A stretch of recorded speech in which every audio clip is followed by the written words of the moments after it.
Yo, yo, yo. And we're live. And we are actually live. Literally live. Legitimately live. Wow. So, welcome to the Millennial Experience. This is Luke. And I'm Eddie. And we're live now. Definitely. Today we figured we'd talk about skepticism. Actually, I wanted to talk a little on... It's going to actually cover skepticism.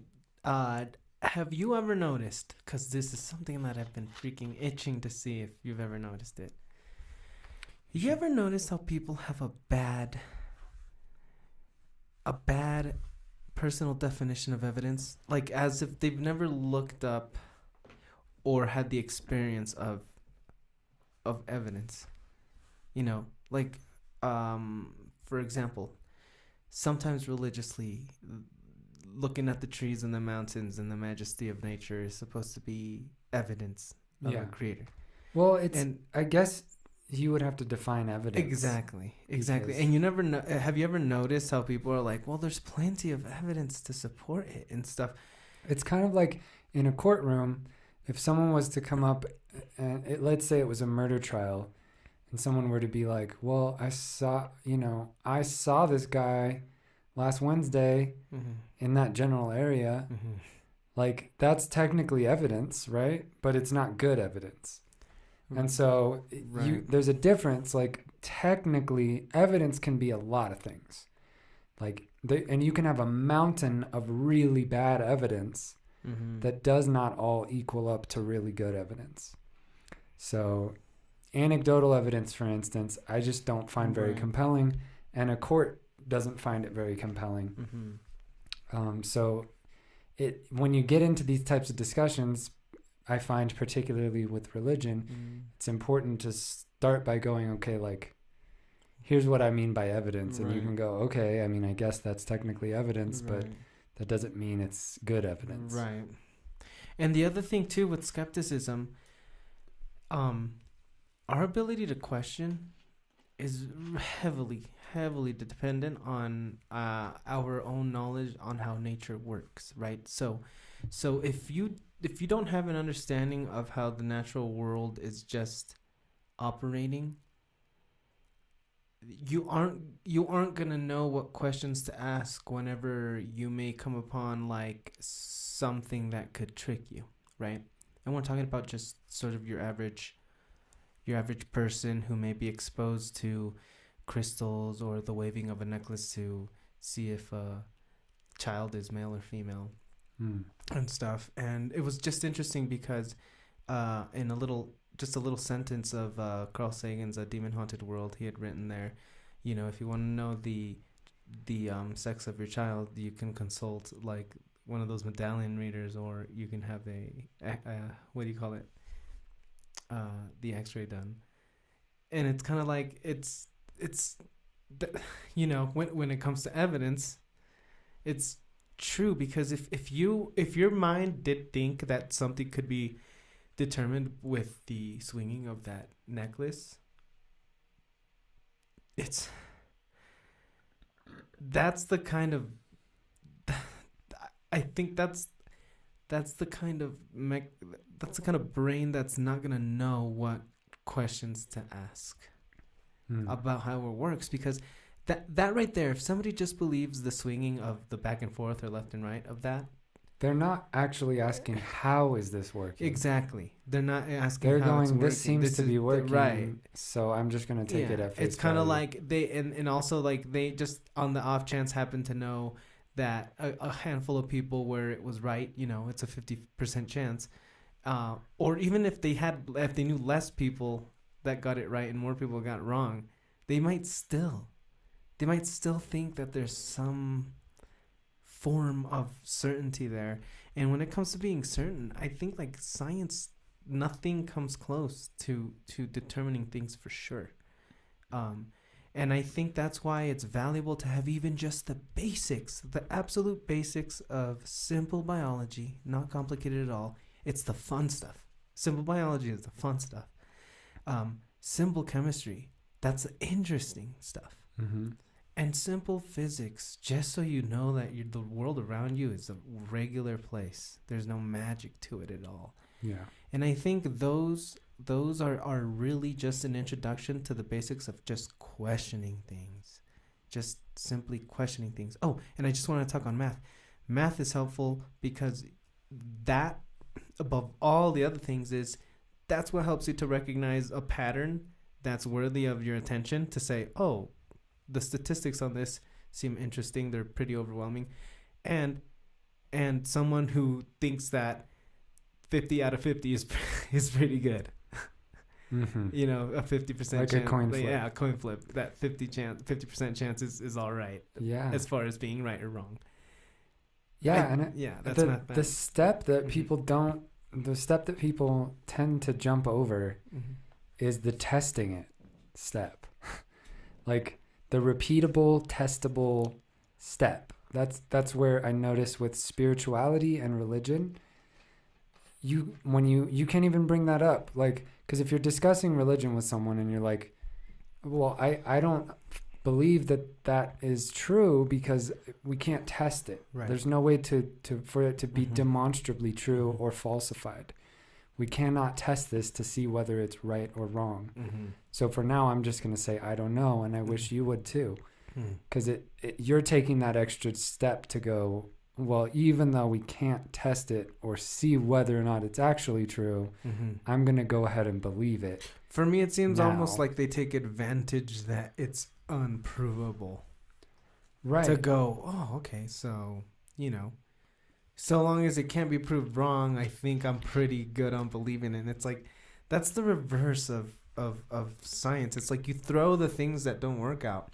So in this case, this is something that has absolutely no evidence in the real world. Right. And in this case, you can throw those out. And if you cherish the belief, you can hang on to it, but in the back end while you just wait for more evidence to arise. But hopefully don't make decisions based on some magic and cards or swinging of medallions or things like this. Here's an example. Let's say you have a jar of gumballs, okay? And the jar has a ton of gumballs in it. And if someone were to say, I think the gumballs in this jar are an even number of gumballs, and I believe that. Do you accept that claim? It's like, no. Right. But that doesn't mean you think the gumballs there's an odd number of gumballs. It's kind of analogous. I think so. Analogous. I don't know if it's a hard G or I don't think it's a hard G. Okay. But that's analogous to when someone says, if you say you don't believe my claim that there's a God, then you're saying there isn't a God. And so that's very similar. It's like if someone has this jar of gumballs and they say, I think there's an even amount in here. And you say, I don't. And they go, oh, so you think there's an odd amount. It's like, no, I just don't know. I don't know how many gumballs are in there. I don't know whether it's even or odd. I'd rather take them out and count them. Oh, I see. They'll take uncertainty as sort of a step towards denial. Right. I'm not saying it's false. I'm saying I don't know. Yeah. Let's take the gumballs out and count them and test this to see, and then we'll know. So, yeah, I kind of get that because I was thinking about crossing a bridge that seems not so stable, and someone just feeling more assured that it'll hold, but you feeling like you're not sure because it kind of feels either way for you, while there could be someone who plain out feels like that is not gonna hold. They're seeing it and in their head just imagining first person to step on it, that's not gonna hold, right? But you could be someone who just feels like maybe that's structurally secure. It does look old. I don't know. It could work. And it's I get that. Someone who feels sure about something may take anything else as just the opposing view. That's an interesting confusing. thing. Yeah. It's confusing for a lot of religious people when they run into someone who's Right, not not convinced right. that there's a God, Mm-hmm. they usually take that to mean like, you're saying there's no God? Right. And I'm just like, no, I'm not saying there's no God. Right. I'm saying I'm not convinced that the God that you're presenting exists. That one though, I can understand why that one in particular is hard, because when you do grow up with the knowledge of God, you more than likely meet the Judeo-Christian God, which is the one who's jealous of you liking anybody else. He really cares He about really cares who about you're you sleeping believe, with. Yeah. No, well, and- but you know, remember the above all, he wants to make sure you believe. Right. And I can get when it's hard for someone to stop believing, because you've been trained so much that it's like, this is the number one rule. Above your neighbor, above saving someone's life, you need to believe in God. Like, this is the ultimate offense of your soul.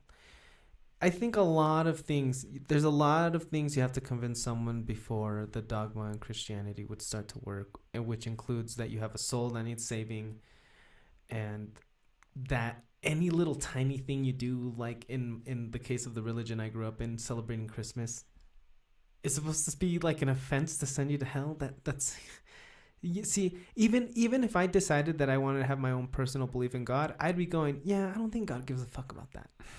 You know what I'm saying? Why would he care? Why would he care? It's kind of like, Yeah. if imagine that you're standing looking at an anthill. Mm-hmm. Like, is anything, whether those ants believe you're there or not, like, who cares? How would that affect your life at all? Like, why would anything they could possibly do doesn't matter to you? And that's even a smaller difference between us and supposedly this God who's infinite and Right. massive and Right. all-knowing, all-powerful. That we're gonna be offended that an ant runs into us, turns its back, and walks the other way. Yeah, he would care about that at all if he really is. And so it's interesting. The longer I'm in this, space, and I discuss these things, there are certain gods where it's like, for the most part, I'm just like, I don't know, like, show me the evidence. I Right. still haven't seen any Right. compelling evidence, so I don't know. Right. But there are some gods that are presented that I tend to lean more towards, like, no, that either doesn't exist or can't exist Right. logically. Right.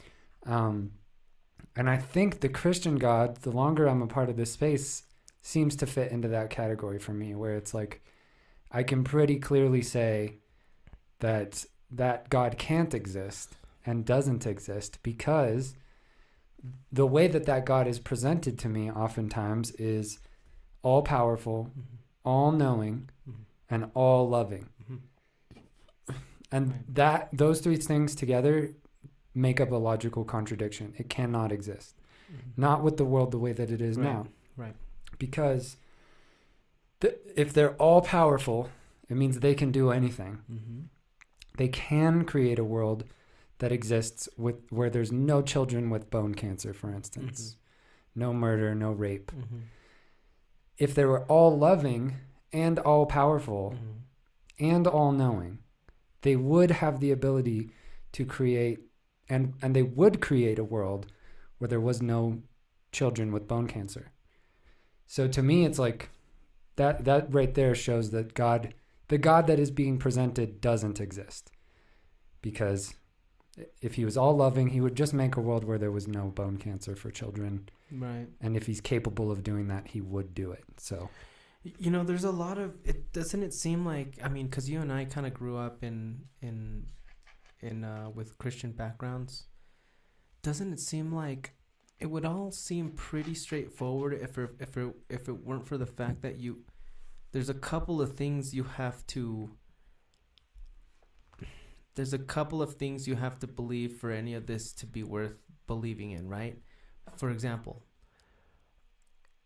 unless you have to be convinced there's eternal life after this, first of all. Otherwise, what's the point of all the work? All the hard ass fucking work, right? That you have to do. You have to think that you really are a natural sinner, that you are incapable of self-correction. You have to accept that. And immediately you start to see where there, if you want to call it a light version or heavy version of brainwashing, starts to happen to a certain degree in some of these beliefs where you have to take some things as the truth for anything else beyond that for you to give a fuck about it, for it to matter to you. And in this case, a soul that is eternal, a hell that you're scared of going to, demons, influences from hell itself, or heaven. There's a lot of things that you have to think are a part of this world. I can imagine like the sort of like, depending on how you take it, because apparently there are good numbers on like, I guess if you're really religious, I guess the numbers are helpful for your age. You live a little longer. I'd like to see those numbers though from faith to faith. Because sometimes like someone like me who like, for example, I thought like in church it was supposed to be a place where like you kind of go in and like you kind of go in as someone who's like seeking wisdom and you leave as like a Buddha. You know what I'm saying? I didn't think it was supposed to be a freaking lifetime commitment. That wouldn't make any sense to me. That the only place to receive wisdom was there. I thought that you there is a point where you can go, you can leave as someone who is good at making wise choices, choices that matter. So not just like little things for yourself, but like what kind of memory do you want to leave about yourself to the rest of the world? How do you want people to remember you? How do you, basing your decisions off of a belief like that? And so I thought that was going to be the experience. And it's like, the more I thought about it, the more I saw my parents being good people all the time. They didn't look like troubled people. Like they didn't know how to behave and stuff, or they were always getting into fights with the neighbors or anything like that. They gave me an excellent example of how to like interact in the world. And so in a way, I don't want to say disappointed because that's the wrong word. That's almost as if I wanted it to work out. It was more like, I guess that's not where you get that wisdom. And interestingly enough, when I started like reading things like by Carl Sagan and stuff, that's when I started to realize like, Jesus, like this world really just needs people to get along and to cooperate, seeing as all of the problems we're facing together. And if anything, like those kinds of issues, knowing that kind of stuff reframed my way of treating people, of seeing other people, and of like talking to other people. What's worth having a conversation about, Yeah.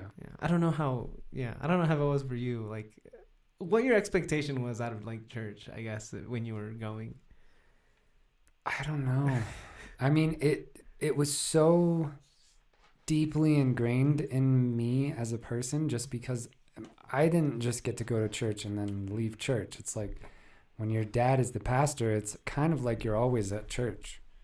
It never really ends. Like Bible stories were mixed in with my schooling because I was homeschooled, and it was constant prayer, and everything was about, thank God and praise Jesus. So it's just like blended in and incorporated into life. So it was like so just layered over the top of everything that I was doing that I never had a chance to like sit and wonder about it and think about what it might mean or how to do it right.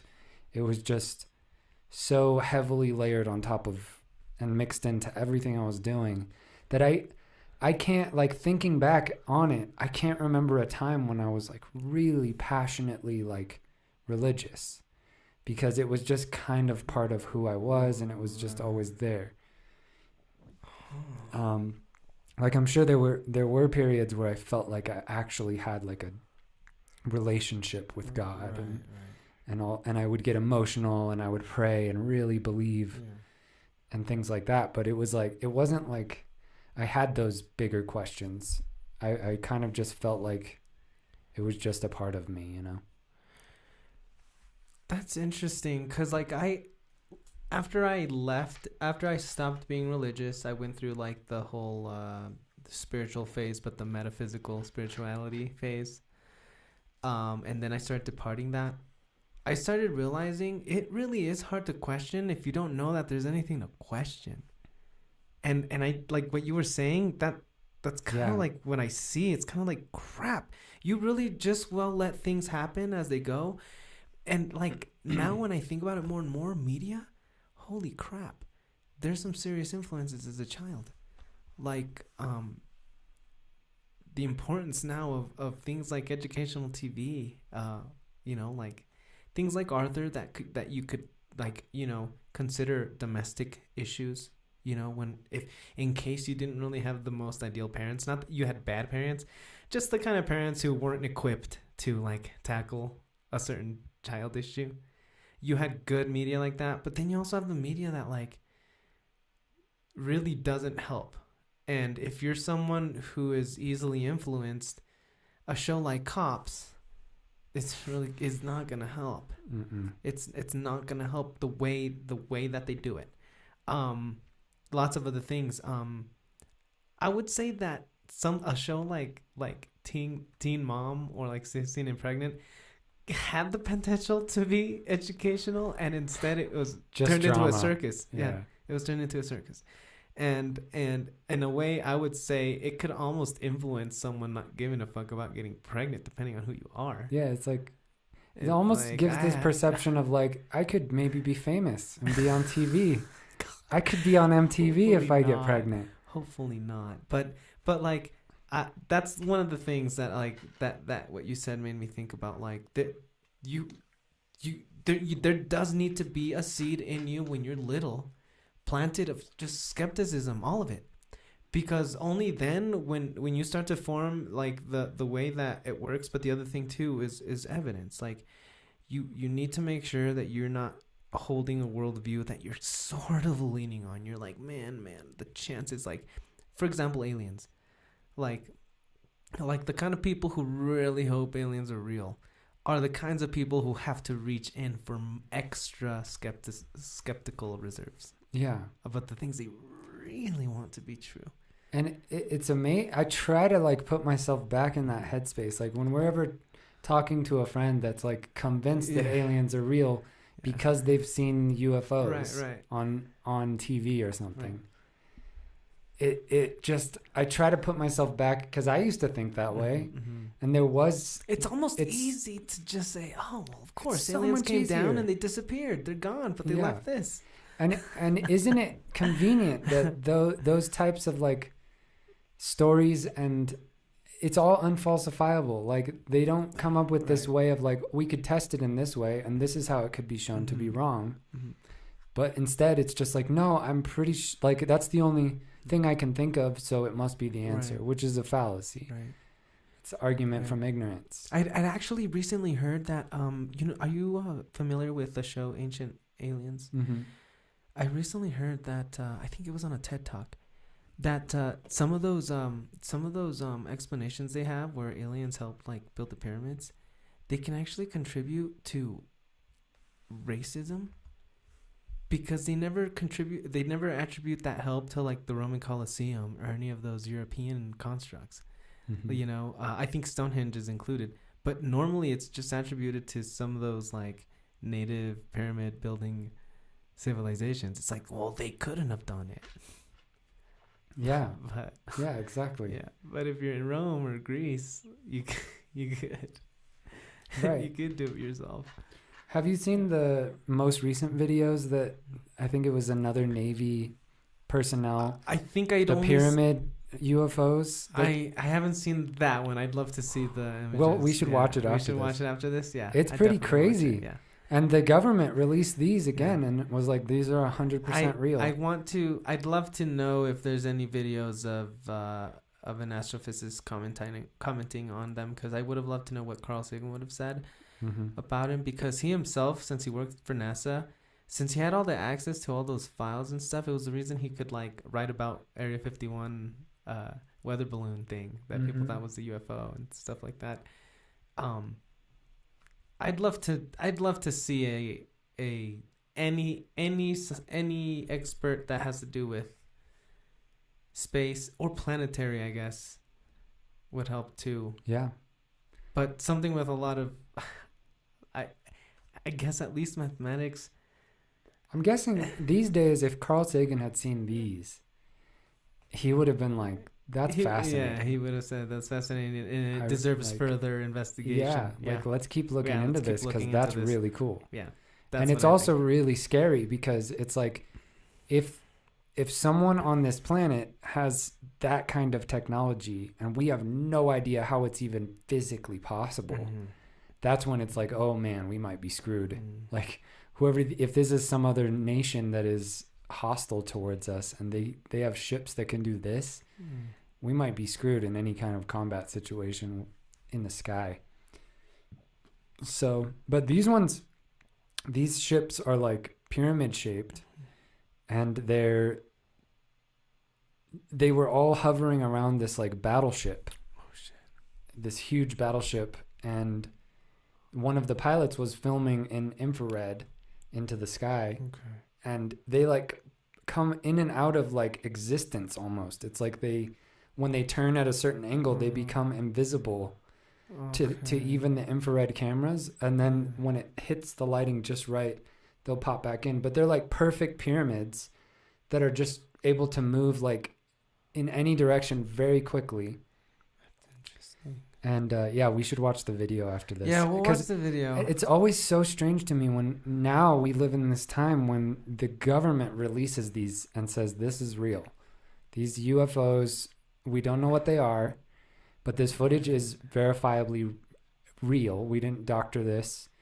This footage was actually taken by military personnel using our instruments. Like we're saying that whatever they captured on film was right there. It was actually there, whatever it was. Yeah, and that's what the government's saying. And it couldn't have been a lighting issue with the cameras. I don't think they could say that. I don't know. How could they know? But there's some of these things, they just look very... Yeah, because like, you know where I would start to question? Let's say that it is a ship and stuff, and let's say it is a pyramid shape. I would start going, well, why a freaking pyramid shape though? Like, what is it about that structure? Is that what makes it move left and right and up and down like nothing at all? Like, did somebody's imagination decide, let's make it a pyramid? I guess we think aliens helped build the pyramids anyway. It makes me just go further into understanding. Yeah. I mean, it is an alien civilization. It's got to be interesting to question. It's got to be. Yeah. Yeah, but people's... Yeah. But again, skepticism. Skepticism is important. It's like, really important. Especially in these kinds of situations. It's like the reason we call them unidentified flying objects and not alien spaceships is because we don't know what they are. They're just flying objects. Mm-hmm. They could be... It might not even be a ship. It might be something else. Like, we should find out. Right. Yeah. Further investigation. Again, like... I think what'll be the most compelling is a visible light image captured of it, right? Because so far it's always like some sort of like black and white image. Another way of picking it up. Exactly. It's never just a straight shot up close. Right. And you know, anybody who I guess is an alien guy would say, well, obviously they don't want to be detected. Sure. Obviously they don't want to be detected. We're making them as smart as they can be. They should know what kind of instruments we have, I'm sure. Yeah. So it's not like they're sitting there going, surely they don't have any heat censoring capabilities. But now we're making them seem dumb. Yeah. And to me, it's like, how come the government, why should we trust the government and their footage any more than some guy that took a blurry video of Bigfoot walking through the forest, or they thought they saw a flying saucer in the sky and they filmed it and you can kind of see something. And they're like, because these military personnel that are filming this are just normal human beings. Right. They're just in the military. That's just their job. But that doesn't mean they're any more accountable than the average nutcase who's claiming that they saw Bigfoot.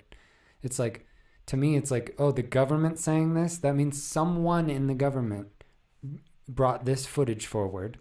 And they're claiming that they saw these things. Right. But why should we take that as anything more than anecdotal and possibly doctored footage? It's actually, you're right. It's interesting that you bring up that they released it, because it almost seems like they felt that they didn't seem like it was compelling enough to convince anyone that any intelligent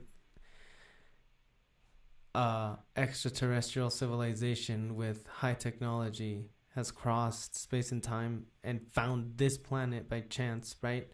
I'm like, you just have to like back off a little bit on that until like they just probably felt like no one's gonna jump to that conclusion based off of this footage. It might even just be more helpful to maybe someone can help. Mm-hmm. Someone can help us just figure out what it is. Maybe it is a camera thing, maybe there was something there, and what could it have been? But again, like, no, not enough footage to say this is a high intelligence with high technology. And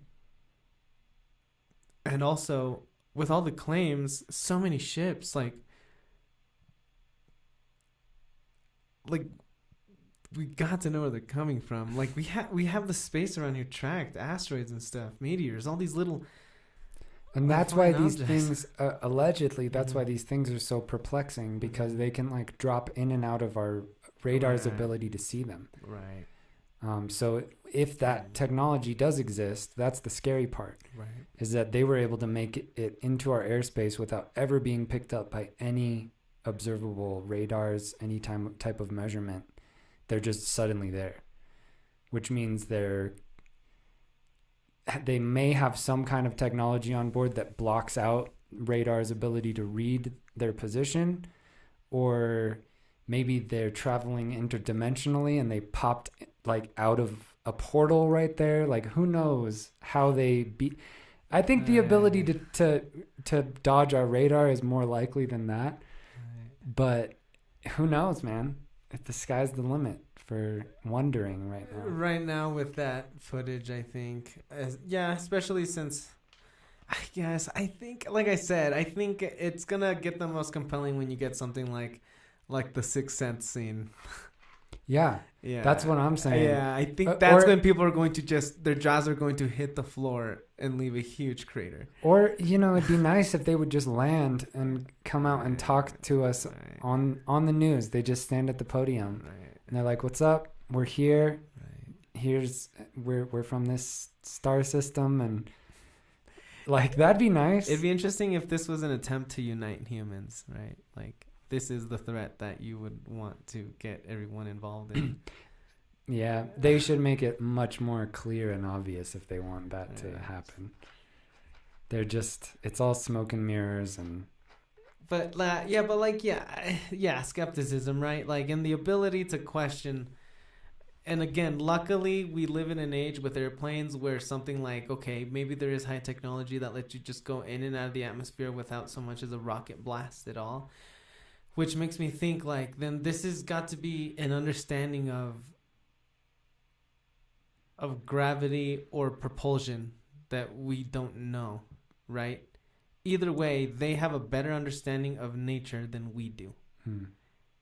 If these are real UFO ships. And Bob Lazar's stories would fit right into that narrative, because according to him, he was at area whatever S4 or something near Area 51, working on this reactor that they had. No one knew what it was or how it worked, but his job with this other physicist was to sit there and try to figure out how this works, because it's able to propel these ships that they found in, from like 600 feet in the air down to sea level in less than a second, just like faster than the speed of light, like almost. Or as fast, nearly as fast. And he said it seemed to be something that altered and used gravity as a propulsion system. So it was like a gravity generator. Like you could ride the gravity waves. Yeah, like it could ride the bend. Yeah, where the gravity it could like is. manipulate gravity as its own propulsion system, and it didn't require any source of like energy or anything, and it was made out of this material called like element 52 or something. That is, like it's like some element that doesn't exist anywhere on our planet, allegedly. But well, tellurium is element 52 on our periodic table. Oh, Yeah. okay. I don't think it was some element, But it was something like like 115 that, something that they named, right? Some one at the end of the periodic table. Okay. But he said because of the gravity manipulation, the bottom of the ship, whenever they would take it out to test drive it, they could take it up into the air, and when it would hit like a certain exact like edge or projection on your eyes, the underside of the ship, gravity, you could see the gravity like bending out around it, and it would just blend completely in with everything. Like gravity was bending the light around it, so it was all coming from that reactor, according to Bob Lazar. But of course, none of this is verifiable or testable, than if it's really. It'd be interesting. It'd be interesting to have someone like Brian Cox or like any theoretical physicist, and like it'd be one of those review videos where they review that like whole podcast just to check the physics of the. Or have Brian Cox sit down with Bob Lazar for a 4-hour podcast, right? Like and see it in live, like. Right. And if he can answer all of his questions really well. Because, like, honestly, look, a good first step for anyone who would really think that was true is to even have it principally available. Mathematics should let us do that. Like, whether or not we know we could build the technology to ride gravity, hypothetically, if you could, would it work? But I mean, like, yeah, it seems like, there's got to be, if we understand a little bit more, we'd be at a better, like, position to question things. Because at this point, if this was all real, it would seem a little like we were in a petri dish and things are just checking up on us every now and again. Yeah. And it's frustrating because it's like, well, is it real? Is it not real? God damn it. Yeah. Man. But otherwise, I think it's healthy to keep it skeptical because, it was skepticism that made us start being curious about things, testing things out, Yeah.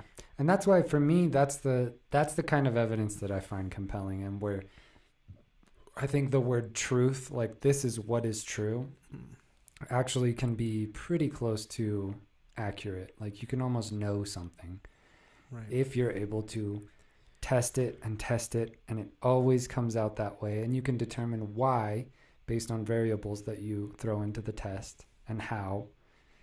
And that's great. That stuff is really good evidence. I would say the historical method is really bad evidence, not always great evidence, because people could have written anything. They could have gotten the details wrong. They could have remembered incorrectly, especially when we're talking about stories where people waited years and years to start writing it. Like if we're talking about the Bible, sometimes it was like a whole lifetime, like 60 years from when the event happened to where they actually decide to sit down and write down this story that was allegedly supernatural and the craziest thing they'd ever seen. They waited 60 years to start writing about it. Right. Or someone from a future generation decided to write about it because they heard that the story went this way. Like all of that stuff, I just don't find it very compelling. And I find the historical method compelling to an extent. Like if someone says George Washington had, let's say they even said he had an extra toe, I would be like, okay, that's fine. Like that doesn't change the outlook of my life. I know people can have an extra toe. It happens all the time.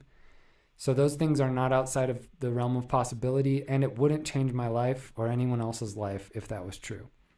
But once someone starts saying, if someone said George Washington had an extra toe and he could fly, and if you don't believe that he had an extra toe, you're gonna burn in hell for all eternity. At that point, I'm gonna go like, I don't believe that. You know, it's extraordinary claims require extraordinary evidence, Right. and the historical method is not extraordinary evidence. It's just. I would say there's certain appropriate evidences to appropriately confirm some knowledge that you're trying to acquire, because like for example, you could call like for example references to Jesus. You could use historical evidence, which would be the claims that you would read in the Bible. But I would say that. That's really hard to say because your presupposition is coming out of the same place where the evidence for that thing is. Mm-hmm. It's not like you have cultures around the world having had the same figure, in their head or in their hearts, whatever. Like, I think when it comes to evidence, it's got to be defined like, investigation by investigation, but I think bad evidence just isn't helpful then if it's not evidence that will help you come up with repeatable, confirmable outcomes that you go, okay, see, look, every single time. Yeah, so when we're talking about things like physics and science and chemistry and math, those things are all really easy to test and demonstrate over and over again that it works and it's reliable. But any claim made in the past, you can't do that. Unless it's a specific, and you sort of can, like if someone claims that someone died for 3 solid days and then came back to life, you can test that now. You can test specific historical claims. So this was someone who was fully man, right? The Bible says he was fully man and fully God, which is also a contradiction. It's not possible. Again, something that almost purposely makes it unverifiable. Yeah. You can't be fully one thing and fully something else. Because then any way to question something human is going to be met with, but the God part of him sort of covers that. Yeah. Or, vice versa. I actually don't know if the Bible says that. I think Christians just say that. That he is God. He is fully man and fully God when he was here. Anyways, that's beside the point. So someone that was fully man died for 3 solid days, at which point you'd start to decompose. Right. No oxygen to the brain would mean it's already 3 solid days. Yeah. Even if you were holding your breath. And so we can test that now. We can see if that actually can happen. Right. Like, and across the board, 100% of the time, that never happens. It cannot happen as far as we know. So it's just not easy to believe. And again, if someone claimed that George Washington died by getting cut with a sword and the wound got infected and he ended up dying from that, we can test that now and see that that's something that can happen. And so that to me is like, okay, that's fine. If the historical evidence points toward that happening, then that's fine. I believe that. But when it's something that's not demonstrable, unfalsifiable, you can't determine whether or not it actually happened in any reliable way. You can't test it. Right. I'm going to withhold belief. Right. Yeah. Right. Withhold belief until there is more compelling evidence. But, I think that itself is an exercise that's very hard to teach because it's almost like people are really seeking like an immediate answer. And maybe there is truth in that sometimes scientists say, I'm okay with not knowing, because like when I think about that, it makes me feel like they know that there's people who feel uncomfortable with the unknown. But like, for me, it's kind of like the unknown is the unknown. If you really want to know, you can start investigating it. But I never felt like it was something to be afraid of. Like, uncertainties in life are always uncertainties. I never thought that, like, you could use a belief in God as a crystal ball to tell the future. No one ever gets to talk to him. It's just like sort of a pretend relationship. And so it's kind of like, So then anything that was uncertain to me about the future was just basic uncertainty about the future. There was nothing that was going to be able to help me. I certainly didn't believe in fortune tellers at the time.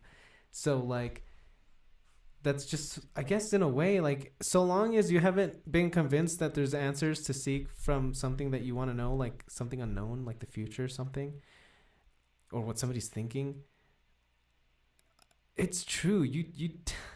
It's tricky. Hopefully you haven't been already convinced that maybe mind reading or palm reading or crystal ball reading are legit, you know. Hopefully it seems like something that you can go, I don't know about that. Yeah. But again, like, how much does it require to know about science to question crystal ball? Because sometimes for me it seems like the same way that a 9-year-old would question a religion itself, it seems to me like someone even like me who grew up in a Christian religion wasn't convinced that crystal ball reading or witchcraft was a real thing to really be afraid of, you know, to really be thinking that, oh, someone's gonna put a curse on me. I never gave that much power to those things, but I did give a lot of power to like the dogmatic beliefs in Christianity. Yeah, in that time. It's interesting. Yeah. Like, it's interesting. Like, you could be doubtful easily about some things and then just not doubtful about the thing you're standing in. Yeah. It's interesting. I don't know. Do you feel like you had, like, doubts during your Christian upbringing, or other things you were like, it's so easy to be skeptical about something, almost, and you were almost even questioning it easily? Like, something that wasn't religion? Yeah, something that was, like, something that would have contradicted what you grew up knowing. Like, yeah. Because, like, oh, actually, like, I'll just say, in like, the J-dubs, they also sort of encourage the belief that something like witchcraft couldn't happen because God wouldn't give that power to any mortal person. Mm-hmm. And so it affected my belief in or I guess non-belief in those kinds of things, black magic, witchcraft. I was like, yeah, I guess it's not true. And all the time, like, growing up, my dad was always so nonchalantly when he would talk about like fortune tellers or people that would claim to be mediums and could talk to the dead or things like that. He'd be like, "Oh no, that's just a trick. Here's how they do it." Right. Like, and thinking back, it's like, but when someone's like, "Yeah, but Jesus Christ died on the cross for your sins and all this stuff," and he someone walked who on said water 2,000 years ago, right? He's just like, "Oh yeah, I firmly believe that. I have faith in that." Right. And it's like, why can't you apply the same level of skepticism to everything? Right.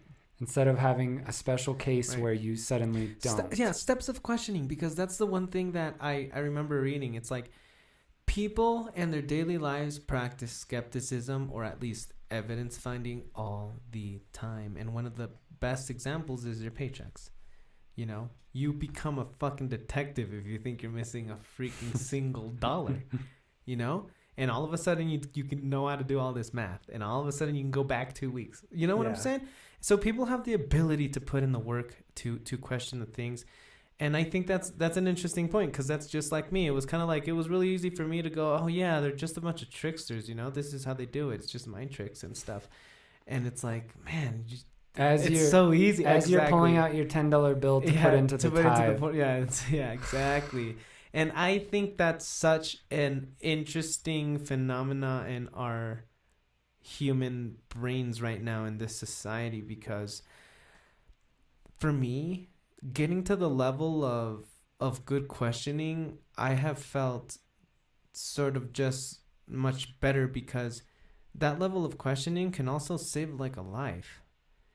You know, you never know when your skepticism brought you to a conclusion to actually like having saved someone. And in this case, like like some of the examples is like, you know, in some religions they teach you that the consumption, quote unquote, I'm getting the term wrong, but intaking blood gets translated in different religions differently. And so in the one that I grew up in, taking blood didn't just mean like consuming blood. It was also like things like blood transfusions. And so like you would have to deny a blood transfusion for the sake of your belief.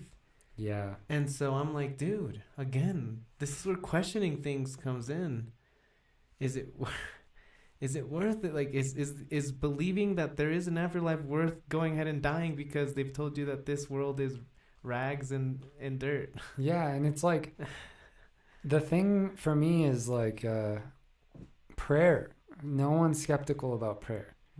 Like, as you were saying, there's documented cases of families who have had like terminal children who just needed some kind of surgery or something, like medicine or something. and the parents were just like, no, we're just gonna pray. Right. And they and their church just really prayed super hard, Right. and then the kid ended up dying of something that they didn't need to die of. And so it's like that's something that's so obviously testable. We can test that to see if it works or not. And in the studies that we've done, it's roughly the same as flipping a coin. So it's obvious to say that things are just happening. Things just happen.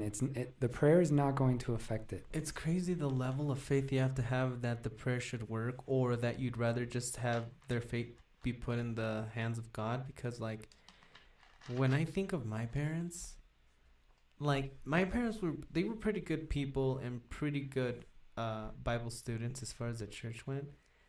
But I know my mom would have never, ever sacrificed any of us for any of those beliefs. The blood transfusion, she wouldn't have cared. She would have said, take it. And that, honestly, like, I'm happy and proud to have parents who would have kind of like, it reminds me of Micah kind of clarified describing Joseph in the Bible, of having been a righteous man, not having like followed the rules and stuff. Like it's interesting that it does seem righteous to save your child in this life rather than let him be a martyr for your beliefs. You know, it's crazy. It's craziness. And it's kind of like, it makes me think, well, then what do they want from us then? Follow the rules or break them? Yeah. Because when you do that, like when one of the most interesting conversations is to ask a really devout Christian, like, if you heard God in your head telling you to sacrifice your child on an altar, to, like, you know, with a knife, right, would you do it? Right. Like, do you have that level of faith? Do you think it was like something admirable, right, admirable, right, that Abraham was actually going to do it? Is it good to be like that, or is it bad to be like and would you do it? And if not, why are you questioning God's authority and his morality? If that, obviously, that's something that is morality, if God is the one who gets to dictate what is and isn't actually moral. Right. So you saying that you wouldn't do it, saying that you're disagreeing with God about something, and that's just silly. It's interesting because it seems like that story more heavily leans to practice that you need to be faithful. It's almost as if saying none of you would do it. See? Yeah. You know, and it's like you guys need to freaking be more faithful. You need to practice more faith. This heroic man was, you know, he has more faith in you. And it's like, that's confusing, right? Isn't that confusing? It's kind of like encouraging you to work against your urge to, you know, protect the next of your kin to continue, which is the most natural thing your DNA can make you do. Right. It's crazy.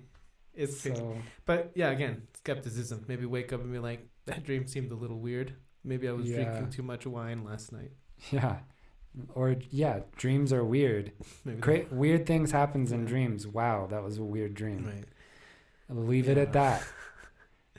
Right. But again, like skepticism, it's really gonna be based on what you know. But again, I think humans have a part of your brain is anytime you are unsure about what somebody said, that is the part of your brain that's working at any point with any skepticism, including your own belief. That is where it's gonna come out from.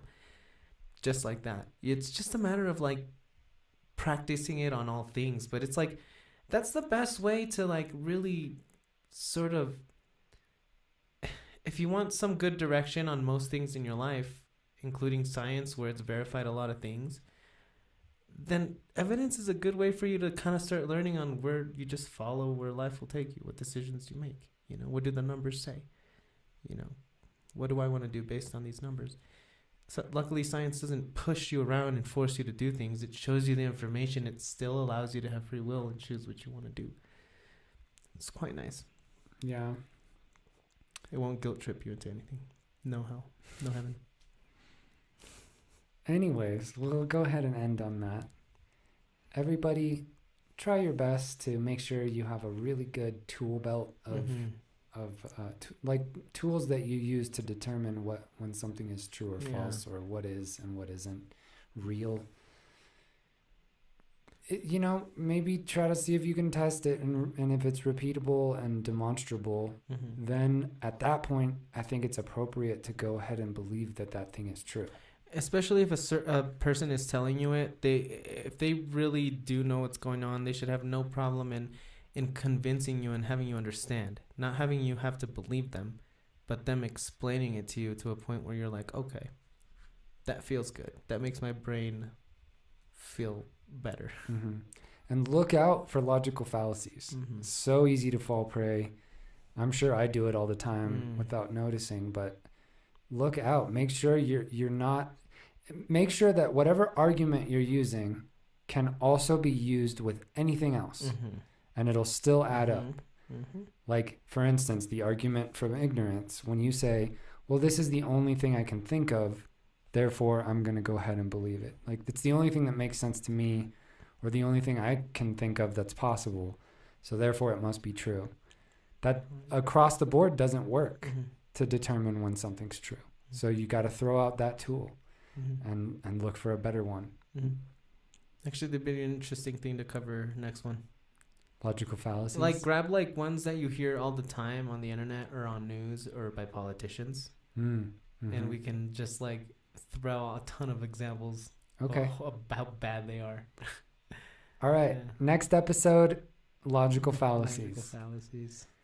Anyways, thank you guys so much for watching and listening. This has been the Millennial Experience, and you have just experienced it.